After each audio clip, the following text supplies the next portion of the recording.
মঙ্গলবার দুপুরে বালুরঘাট শহরের দীপালি নগরে দোল উৎসব অনুষ্ঠানে অংশগ্রহণ করলেন বালুরঘাটের সাংসদ তথা কেন্দ্রীয় শিক্ষা প্রতিমন্ত্রী সুকান্ত মজুমদার, যেখানে সুকান্ত মজুমদারের পাশাপাশি উপস্থিত ছিলেন বালুরঘাটের বিধায়ক অশোক কুমার লাহিড়ী, তপনের বিধায়ক বুধলাই টুডু সহ অন্যান্য বিশিষ্টজন।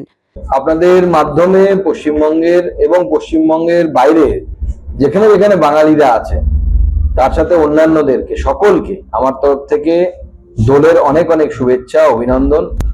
দোল এবং হোলি এবং বিভিন্ন নামে ভারতবর্ষের বিভিন্ন প্রান্তে এই উৎসবকে পালন করা হয়। দেখুন, আমাদের এখানে আমরা জানি প্রত্যেকবারই আমরা করি, আমাদের কালচারাল প্রোগ্রাম হয়, সেখানে বাংলা গান। এবার সেখানে ফকিরা নামে একটি ব্র্যান্ড আসছে, যারা বাংলা ফোক মিউজিক নিয়ে অর্থাৎ বাংলা লোকসঙ্গীত নিয়ে তারা গান পরিবেশন করবে এবং সেখানে প্রচুর মানুষ একত্রিত হয়।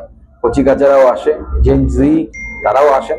তো সবার সাথে মিলে মিশে একসাথে রঙের উৎসবকে উদযাপন করা, এটাই আমাদের উদ্দেশ্য।